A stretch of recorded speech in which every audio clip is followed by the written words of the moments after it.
توی این ویدیو می‌خوایم پرافرم رابینسود رو با هم دیگه بررسی بکنیم، ببینیم که آیا قابل اعتماد هست، آیا ادعاهایی که میکنن درست هست یا خیر. قبل اینکه بریم سراغ این پراپ، قرعه کشی دو تا ویدیوی قبلی رو با هم دیگه انجام میدیم. اون 24 نفر اولی که کامنت گذاشتن شماره هاشون رو گرفتن، میدونن شماره هاشون چیه و حالا با هم دیگه قرعه کشیشون رو انجام میدیم.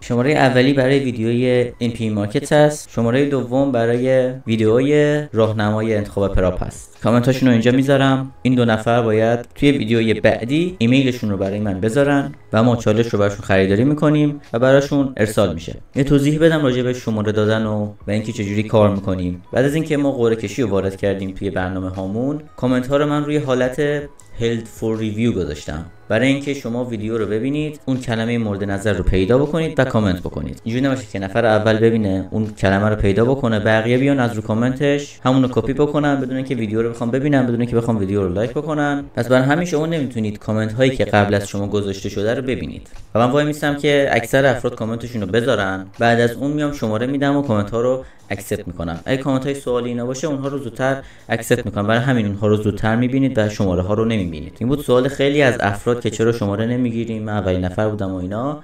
بعضیا فکر میکنن اولین نفر بودن چون کامنت های قبلی که افراد دیگه گذاشتن رو نمیتونن ببینن و فکر میکنن که نفر اولن. و قضیه از این قراره و من سعی میکنم که خیلی دقیق باشم، نذارم که حق کسی این وسط خورده بشه. کسی که دیرتر گذاشته قطعا میره عقب‌تر و توی 24 نفر نیست و از این بابت خیالتون راحت باشه که من تمام تلاشمو میکنم که همه چی منصفانه باشه. بریم سراغ پراپفرم رابینسود. این مواردی که راجع به این پراپ میخوام بهتون بگم راجع به بقیه پراپام صدق میکنه. پس این ویدیو به درد همه میخوره. حتی اگه نمیخواید با این پراپ کار بکنید، نکاتی میگم که میتونه براتون کمک کننده باشه. این پراپ ادعا میکنه که شرکت داره و شرکتش داخل ایرانه. شما میتونید شرکتش رو ببینید و شما هم فکر میکنید که خب این شرکتش داخل ایرانه، من میتونم پیگیری بکنم، میتونم اگه سودمو ندادن شکایت بکنم، یه چیزی ازشون بگیرم، سودمو بگیرم. همچین فکری میاد تو ذهنمون. مثلا این پراپ برای همین اومده، آقا شماره ثبت گذاشته، شرکتمون داخل ایرانه، شما میتونید پیگیری باشید، شما میتونید بیاد تو دفتر. که اون دفتر رفتن یک سری داستانای خودشو داره که احتمالاً خیلی ها رو میپیچونن، نمیذارن که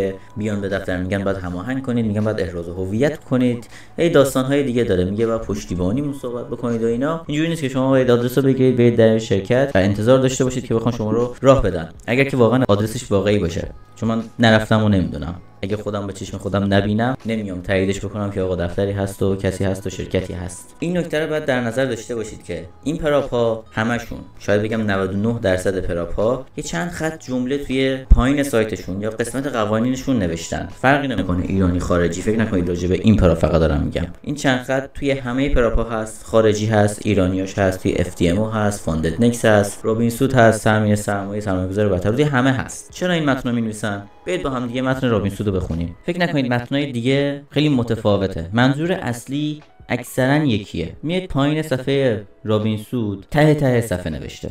حالا یه سری پراپ ها هستن مثلا این موضوع میان بالاتر بیان میکنن. اکثر پراپ ها نمیخوان شما این موضوع رو ببینید، میان ته صفحه میذارن.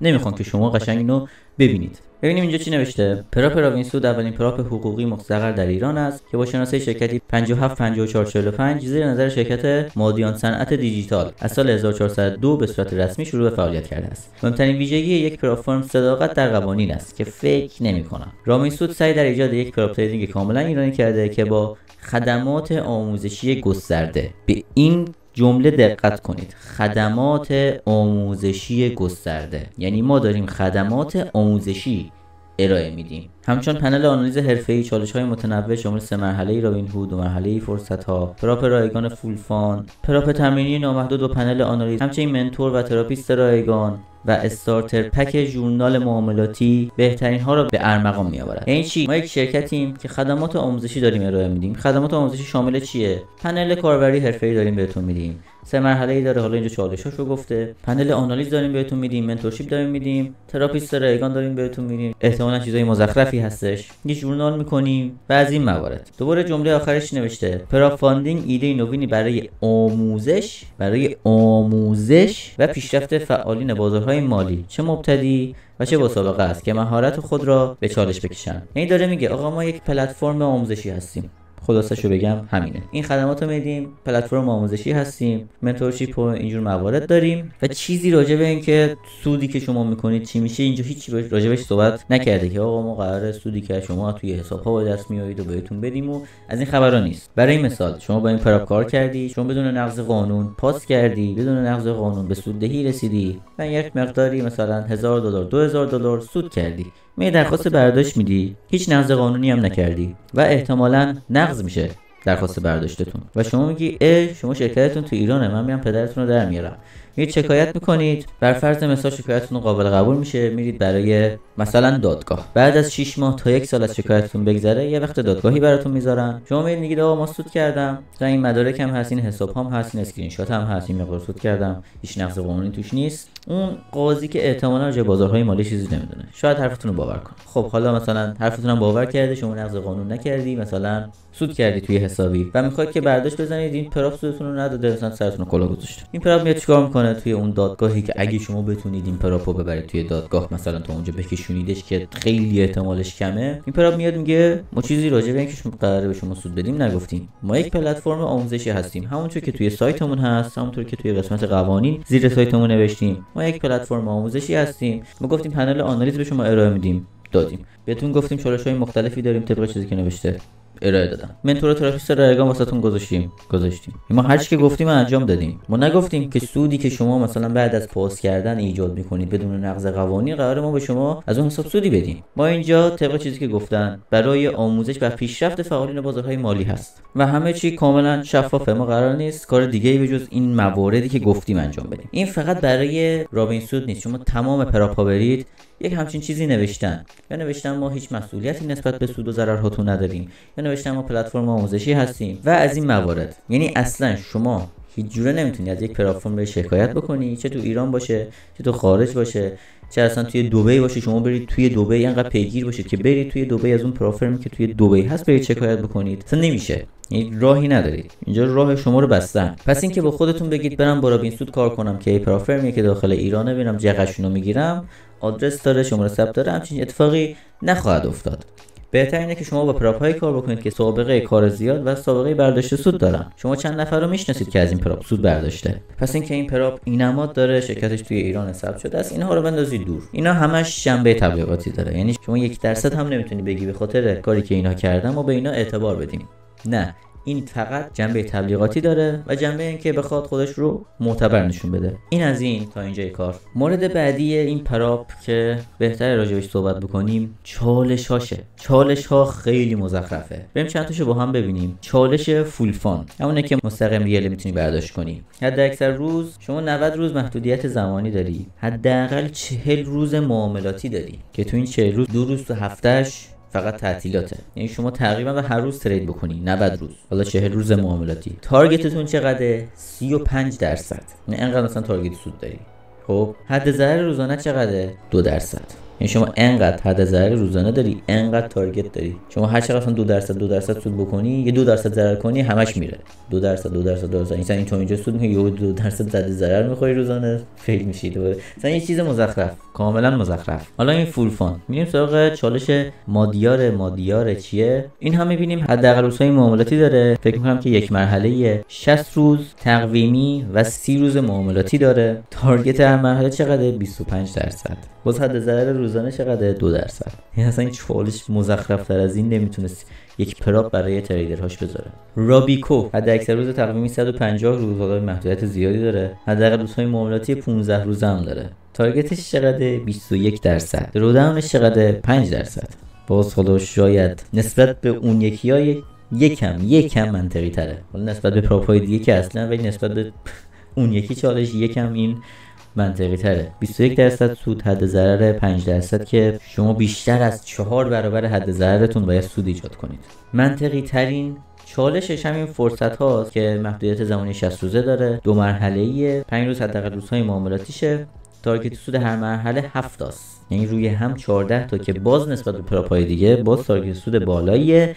این نرمال ترینشه، نرمال ترین چالشش اینه. و درودان 5 و 12 داره. این نرمال ترینشه، یعنی تارگت سود 14% نرمال ترین چالشش هست. و یک چالش هم داره رابین سود که این میشه 3 مرحله‌ای، محدودیت زمانی 35-60 داره و 3 تا 7%. دوباره 21% تارگت سود داره و 5 و 12 هم که درودان روزانه و کلیشه. پس اگر شما خواین چالشی بردارید، چالش فرصت ها رو باید بردارید که نرمال ترین حالت چالششه که عدد روزانه زیادی داره، محدودیت زمانی 63 داره، روزهای معاملاتی داره. تنها چالش خوبش همینه. و اینم در نظر بگیرید محدودیت حجم لات روزانه داره. مثلا 4 لات بیشتر شما نمیتونید روی این حساب ترید بکنید که میره توی حساب ریل، باز کمتر میشه 3 لات و حد کلی شما رو 10% میکنه که دوباره کم کرده. و مورد دیگه اگه یادتون باشه ما توی این نظرسنجی که میذاشتیم آقا کدوم پراپ فرم رو بررسی بکنیم، رابین سود هم تک و توک میذاشتیم توی گزینه هامون و هیچ وقت این رابین سود رأی نمی آورد که بخوایم بررسیش بکنیم. یعنی هیچ کی دنبالش نیست اصلا، یعنی شناخته شدگیش خیلی کمه. حالا با توجه به چالش‌های بعدی که داره خیلی ها سمتش نمیرن، اما خب هیچ کی دوست نداره اصلا بدون راجع به این پراپ. خب چرا دارم اینو میگم؟ چون که شما وقتی میرید توی ایران بروکر، نظراتی که راجبش گذاشتن رو میخوای ببینی 615 تا نظر واسش اومده. چطور میشه پراپ فرمی که هیچکی دنبالش نیست، هیچکی نمیخواد این پراپ بررسی بشه؟ من حتی این ویدیو هم دارم میسازم، رایگیری نکردم که دارم این ویدیو رو میسازم راجبش. چطور میتونه این پراپ 615 تا نظر داشته باشه در صورتی که پراپ فرم سرمایه‌گذار برتر که خیلی قدیمیه 252 تا نظر داره، مثلا NPE 14 تا نظر داره، فنفیکس 300 تا نظر داره، پراپکو که باز خیلی فیک زده، ما توی ویدیو خودش ثابت کردیم که نظرات فیکه، 506 تا نظر داره. ولی این چجوری یهو میشه 615 تا نظر؟ پس به این نتیجه میرسیم که اکثر این نظرات فیک هستن. شما باید بخونید اکثرشو، اونا که 5 ستارن که میدونیم فیکن، هیچی. نظرات مثبت، نظرات منفی که باعث شده امتیاز این پراپ بیاد بالا، اونها که نظر منفی گذاشتن هم ستاره بالا دادن یا نظرشون ستاره نداره. حالا خودتون برید بخونید متوجه میشید. برید مثلا پایینتر یکی نوشته کلاهبرداری رابین سود، کلاهبرداری رابین سود، کلاهبرداری رابین سود، کلاهبرداری رابین سود، که اینا اکثرا 2 نفر گذاشتن. دوباره یه نفر جدید نوشته بدترین پراپ، دوباره نوشته یکی نوشته کلاهبرداری شرکت رابین سود، یکی نوشته پراپ ضعیف، یکی نوشته توصیه نمی‌کنم، یکی نوشته پشتیبانی بسیار ضعیف که نظراش بدون ستاره است، یکی نوشته هدف ایجاد قوانین سختگیرانه و غیر منطقی، یکی نوشته چرا با توجه به نظرات منفی زیاد امتیازش بالاست. خب مشخص نظرات فیکه. یکی نوشته پراپ ایرانی نداریم که حالا توضیحاتش خوبه، کامنتشو میذارم اینجا. خب 5 ستاره داده. یکی نوشته بدترین پراپ 4 ستاره داده و کامنت‌های دیگه که بدون دلیل پراپتون رو فیل میکنن، کلاهبرداری و از اینجور نظرات برای این پراپ اومده. و نظرات مثبتی که هست اکثرا فیکه و نظرات منفی بسیار زیاده. پس نتیجه میگیریم این پراپ سودی نمیده. اونهایی که اومدن گفتن سود داده تون از سمت خودشون بودن و من کسی رو ندیدم بگه آقا من از رابین سود گرفتم. پس این پراپ از نظر من اعتبار خیلی پایینی داره. پیشنهاد نمیکنم باش کار کنید. اصلا چالش هاش منطقی نیست که بخواید برید باش کار بکنید. و اینکه دفترش تو ایران میگه خیالمون راحت، سودمون نمیده، میگه قشنو میگیریم. اول ویدیو توضیح دادم. همچین چیزی امکان پذیر نیست. کلمه قرعه کشی ویدیوی بعد کلانتر بی سود هست. چون اصلا این از رابین هود برداشته، دشمن رابین هود کلانتر بوده. ما یک تضادی در نظر میگیریم، می‌نویسیم که کلانتر بی سود، کاملا متضادشو میذاریم. از اینجا واسهتون می‌نویسم این کلمه رو کامنت کنید. 24 نفر اولی که این کلمه رو کامنت کنن توی قرعه کشی هفته بعد شرکت داده میشن. خب بریم رابین سود رو بذاریم توی لیستمون ببینیم اونجا چه عملکردی داره. از نظر اعتبار که من 1 ستاره بیشتر بهش نمیدم. هم 1 ستاره به نظرم کافیه. حداقل هزینه چالش 5 شرایط نرمالش به تومان زده. 5,800,000. حالا با دلار 100,000 تومانی حساب کنیم میشه $58. میشه حداقل هزینه برای چالش 5 شرایط نرمال. تارگت سود چالش نرمالش که ما همین چالش فرصت ها رو در نظر گرفتیم میشه 14% که بقیه چالشاش که دیدیم 21% و 25% و 35% بود، اون به کنار. تارگت سود عدد روزانه 5% و عدد کلی 12% این چالش فرصت هاش داره. سرور بروکر اختصاصی من فکر می‌کنم نداره. شما برای اینکه ببینید با چه بروکرهایی میتونید کار کنید باید ثبت نام کنید، احراز هویت کنید، اونجا بهتون میگن که با چه بروکرهایی میتونید کار بکنید. و فکر نمی‌کنم که سرور اختصاصی داشته باشه. تنها نکته مثبت این پراپ همینه، اما اینکه قایمش میکنه که نمیگیم با کدوم میتونید کار بکنید یکم برای من غیر عادی بود. برداشت سود فاز اول دوم نداره، بیمه چالش نداره، ریست چالش نداره، تنوع چالش نداره. چرا زدم نداره؟ چون فقط شما یک دود نشو رو میتونید انتخاب بکنید که شرایط عادی براتون داشته باشه. بس تنوع چالش نداره، یه چالش تقریبا نرمال داره، تقریبا نمیشه گفت کاملا نرماله. تخفیف در صورت فیل شدن 10% داره که واقعا چیزی نیست، واقعا نمیشه حساب کرد. ترید قمارگونه من توی قوانینش پیدا نکردم، یا به چشمم نخورد یا حالا جای دیگه نوشتن، من جاشو خالی گذاشتم. حالا خیلی هم برای این پراپ مهم نیست چون که اعتبار این پراپ نداره. معیار سنجش امتیاز ثبات نداره، مشکل آی پی نداره، شفافیت در کار که صفر اصلا نداره، شکایت تریدرها زیاد، همونجور که با هم که خوندیم نظرات مثبت فیک بودن، نظرات منفی واسش خیلی زیاد بود. حذف حد ضرر روزانه نداره، ریسک شناور داره و محدودیت حجم لات هم داره. پشتیبانی ضعیف، شما اصلا توی سایتش پشتیبانی نداری، نمیتونی باهاشون چت کنی، باید حتما توی تلگرام یا با شمارهشون تماس بگیری. زمان برداشت متغیر، قانون ریفاند اولین برداشت، افزایش سرمایه فکر می‌کنم داشته باشه. فعالیت فضای مجازیش متوسطه، حتی رو به ضعیف، چون چیز خاصی نداره. حداقل روزهای معاملاتیش جالبه، 5 الی 40 روز. توی چالش 5 روزه، توی چالش دیگه تا 40 روز هم محدودیت روزهای معاملاتی داره. جنبندی کلی راجع به این پراپ پیشنهاد نمی‌کنم. پراپ‌های خیلی بهتر با چالش‌های خیلی راحت‌تر و خیلی نرمال‌تر هستش که بخواید باش کار بکنید. پس اگه می‌خواید با این پراپ کار کنید، خیلی به نظر من باید مواظب باشید و احتمالاً هم سودتون رو نمیدن. خیلی ممنون که منو دنبال می‌کنید. تا ویدیوی دیگه، خدا نگهدار.